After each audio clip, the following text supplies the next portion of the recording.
ଏହି ସପ୍ତାହରେ ମୁଁ ତୁମକୁ କିଛି ନୂଆ ଲୋକମାନଙ୍କ ସହିତ ପରିଚିତ କରାଇବି, ଯାହାଦ୍ୱାରା ତୁମ ଜୀବନରେ ପୁଣି ଏକ ନୂତନ ଦିଶା ଖୋଲିବ।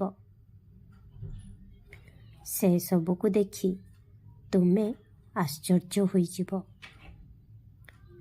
କିନ୍ତୁ ସମସ୍ତଙ୍କ ସହ ବିନମ୍ର ରୁହ ଏବଂ ତୁମ ଜୀବନରେ ଯେଉଁ ପରିବର୍ତ୍ତନ ହେବ ତାହାକୁ ନିଜ ମନରୁ, ନିଜ ହୃଦୟରୁ ସ୍ୱୀକାର କରିବ। ତାହା ସହିତ ନିଜ ପ୍ରତି ବି ଧ୍ୟାନ ଦିଅ।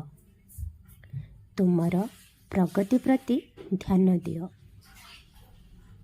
ତୁମ ଜୀବନରେ ଯାହା ବି ହେଇଯାଉନା କାହିଁକି, ତାହା ପାଇଁ ନିଜ ପ୍ରଗତି ଉପରୁ ଧ୍ୟାନ ହଟାଅ ନାହିଁ କି ବିଭ୍ରାନ୍ତ ହୁଅ ନାହିଁ। କାହିଁକି ନା ବେଳେବେଳେ ମୁଁ ମୋ ପିଲାଙ୍କ ମନ କେତେ ସ୍ଥିର ତାହା ଦେଖିବା ପାଇଁ ଏପରି କିଛି ପରିସ୍ଥିତି ସୃଷ୍ଟି କରିଥାଏ। ତେଣୁ ତୁମେ ମଜବୁତ ରୁହ ଏବଂ ନିଜର ପ୍ରଗତି ପଥରେ ତୁମର ଧ୍ୟାନ ରଖ। ସର୍ବଦା ନିଜର ମନକୁ ସଫା, ଶାନ୍ତ ଏବଂ ନିର୍ମଳ ରହିବା ପାଇଁ ପ୍ରାର୍ଥନା କର,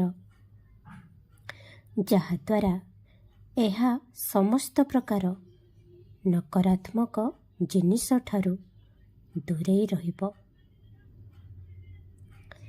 ତୁମେ ଜାଣିଛ, ପ୍ରାର୍ଥନାରେ ବହୁତ ଶକ୍ତି ଅଛି। ସେଥିପାଇଁ ତୁମେ ସମସ୍ତଙ୍କ ପାଇଁ ପ୍ରାର୍ଥନା କର। ତା ସହ ନିଜ ପାଇଁ ମଧ୍ୟ ପ୍ରାର୍ଥନା କର।